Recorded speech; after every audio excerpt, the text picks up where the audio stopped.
In those discussions, it was made clear that if minority rights for the Indians and other minorities were not safeguarded, then the plight of the minorities would worsen and lead to abject discrimination, desolation and marginalization. Indicates that the Malay Indians suffer some of the most appalling and shocking conditions that I've ever witnessed in my life.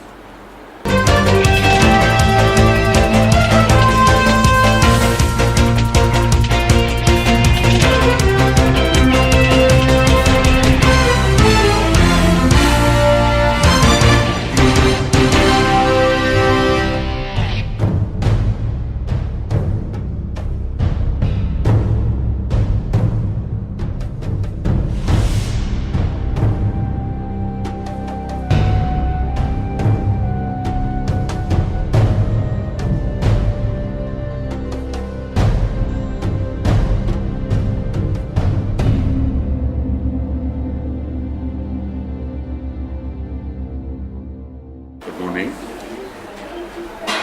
We've just come in from Penang after an eventful 5-day visit here by Mr. Suresh Grover. We have in the last 5 days visited many people, many places, many situations relating to the case that we have lodged in the British courts in 2007. The aim of Mr. Suresh Grover's visit here is basically to help us to progress this case, identify potential claimants, to add to the list of claimants. Mr. Vedamurthy, the chair of Hindraf, is the original and first claimant, and also to develop a process by which we take this case on further, because the case is going to be heard in the courts in Britain, but we'll have to do a lot of the work from over here. We believe, from what we've heard and what work we've done, we are building a strong foundation for a successful case. One clear point that I would like to make is this. Many thought in 2007 that the suit was a political gimmick. It is not a political gimmick. It is for real.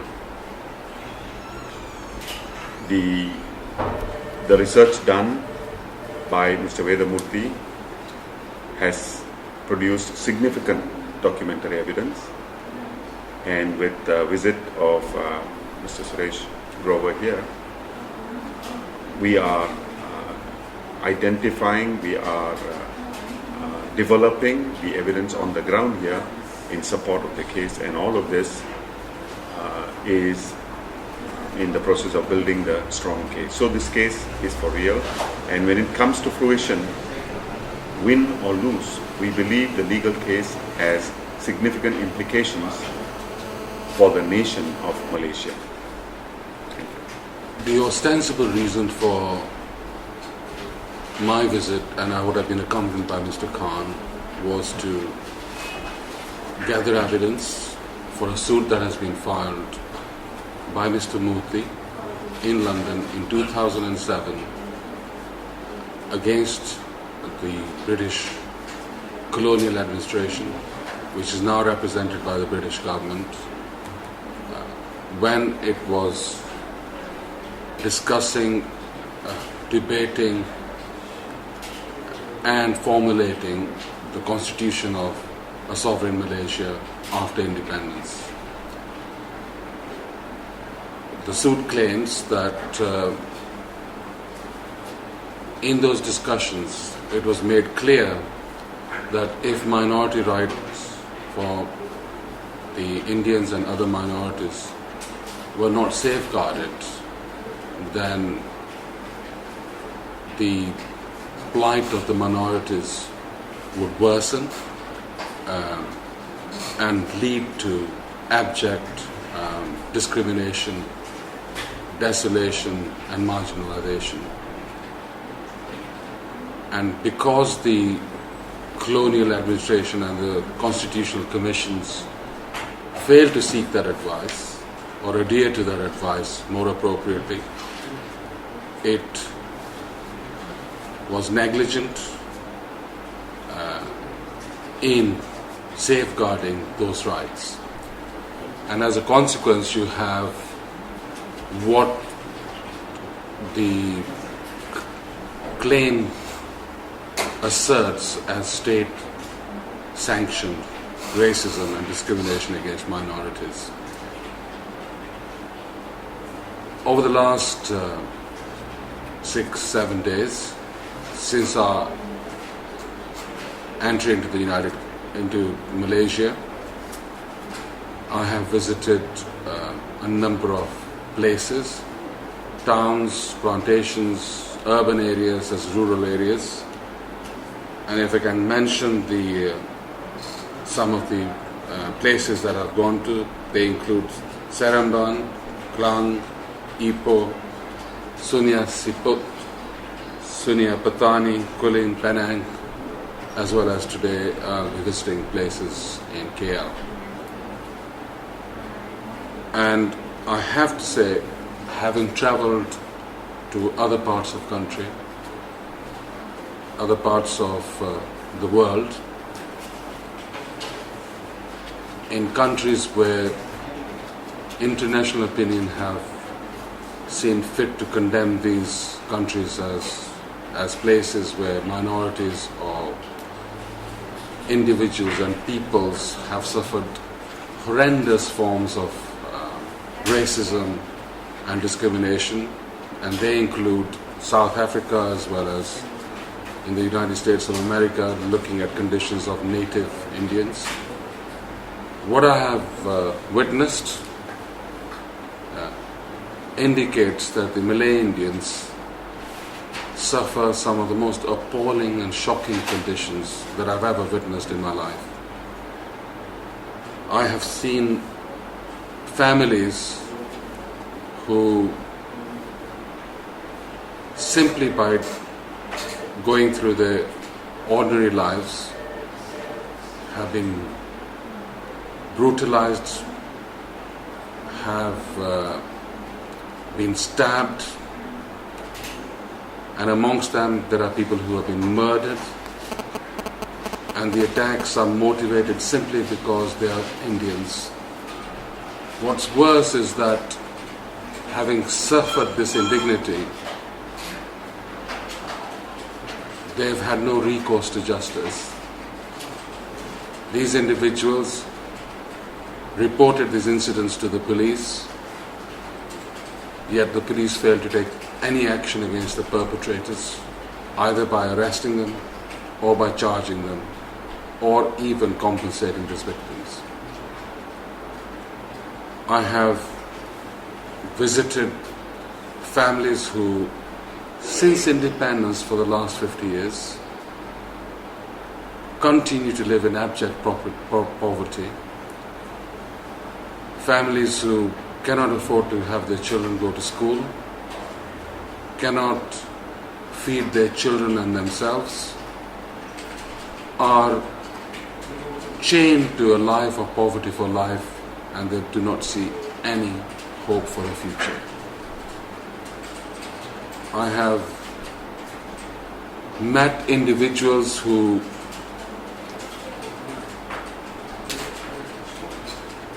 despite being Malaysian citizens, but because of them being Indian origin, do not have birth certificates and therefore cannot acquire nationality of this country.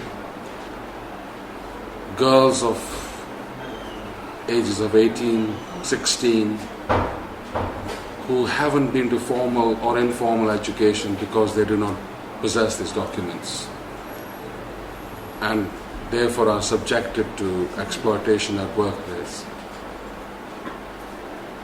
I have met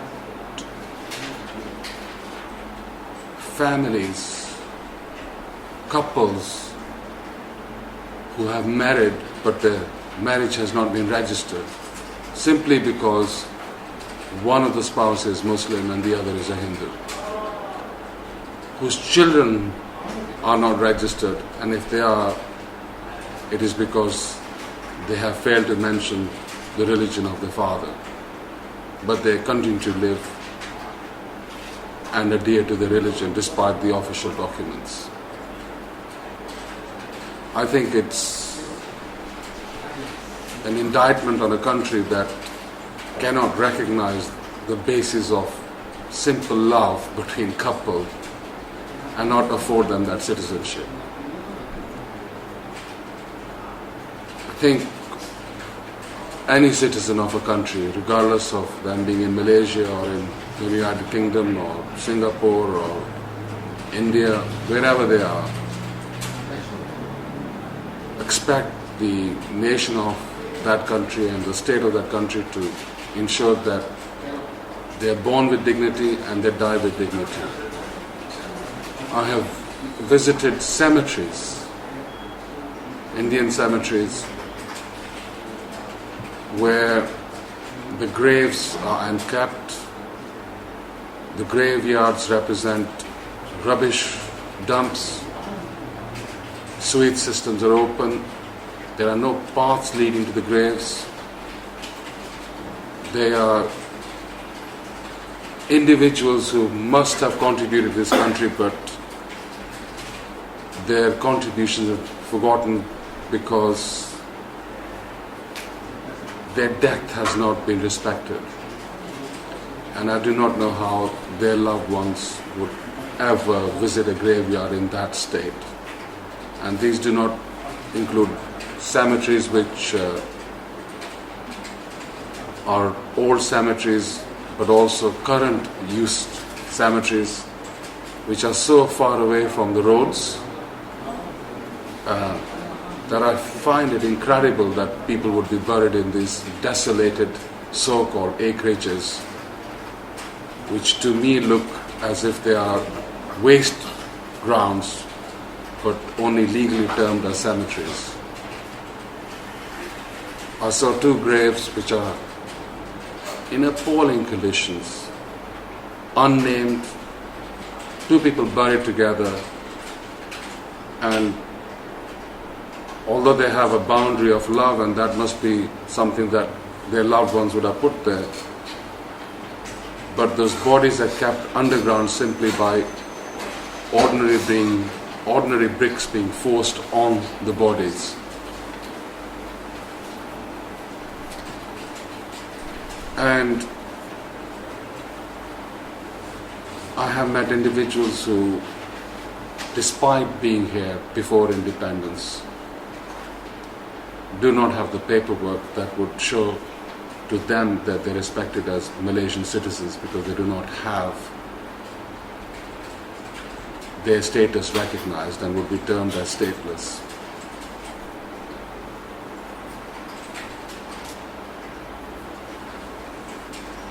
This visit, and I have to say, these cursory impressions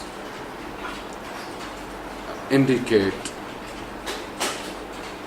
a strong trend, a pattern, which show an abject, possibly deliberate and willful neglect of minority Indians, both in how they are treated when they are alive and how they are treated when they are dead.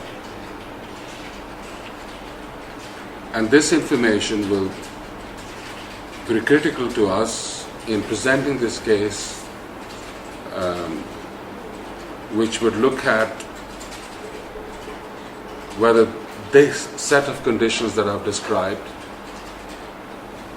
were as a result of the negligence when the British handed so-called independence to a sovereign Malaysia. And it's important to recognize that the evidence that we will gather takes different forms and can be presented in a variety of different modules and formats, which includes obviously documentations that have been secured by Mr. Murthy and his team as well as us after searching the British Foreign and Commonwealth Office. It would include eyewitness statements, and the purpose of our visit was to see whether we can have claimants in the terrains that I've mentioned.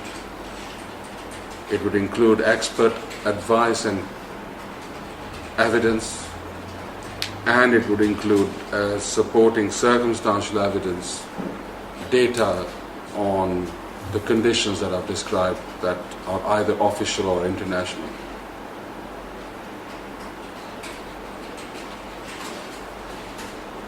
At the moment, this information needs to be translated into evidence, and I think that that evidence would be strong.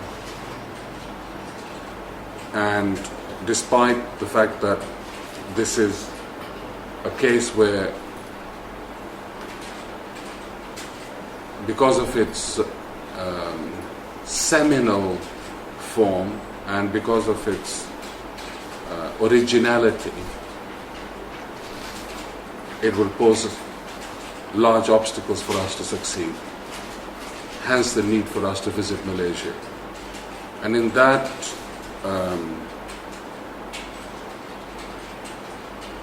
phase, I think I should comment, and I want to comment on the exclusion of Mr. Khan, who was simply visiting this country to see his claimants. And I find it unacceptable and unreasonable for the Malaysian government not to disclose the reasons for that exclusion of Mr. Khan.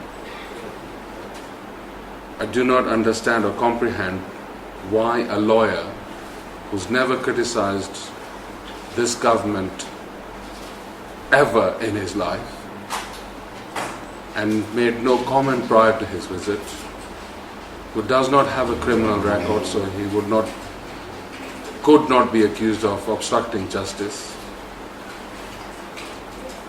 and the fact that the claimant already lives in the United Kingdom, why the government took such drastic action to exclude him, especially when they have allowed me into the country to perform the same function that Mr. Khan would.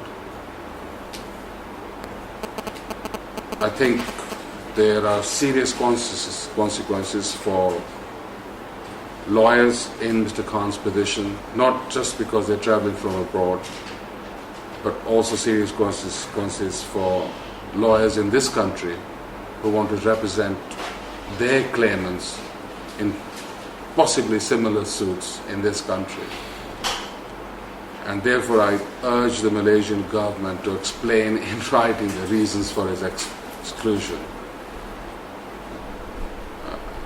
Lastly, I need to just say this, that this visit would not have been possible for the bravery and tenacity and the organization of the Hindraf organization, and I remain indebted to them for organizing claimants and taking me to places where individuals were brave enough to talk to me and indicate their desire to be part of this suit against the British government. Thank you. From what you have explained, I see that you're rather disturbed from what you have seen from the various places. Can I put it this way, if you don't mind, in a harsh way, rather harsh way, to say that what the government is doing to this group of people, this community? Look, it doesn't really matter what I think.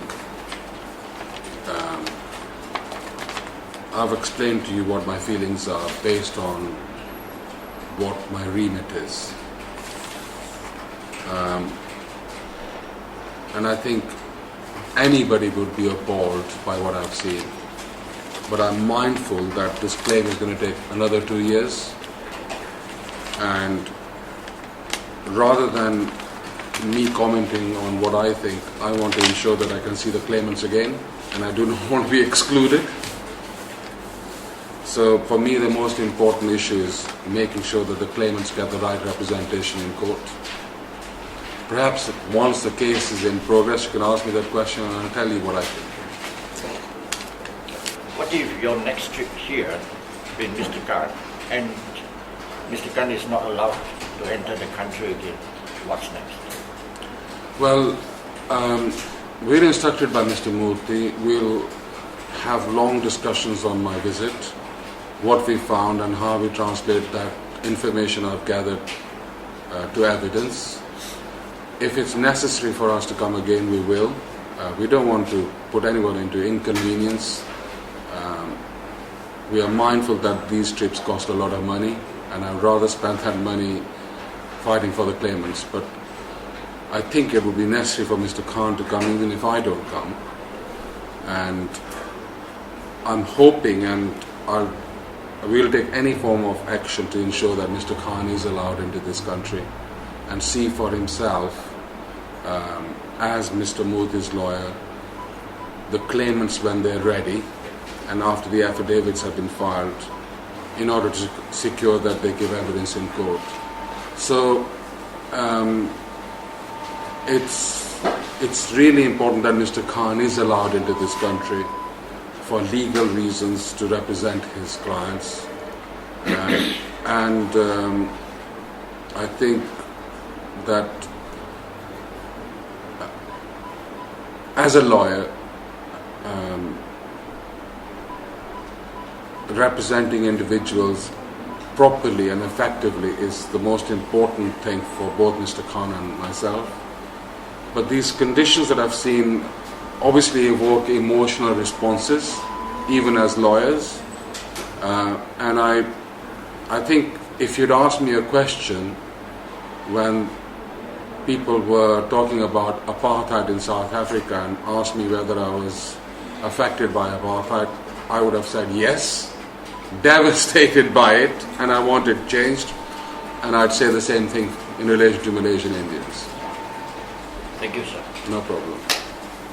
Yes, thank you. Thanks.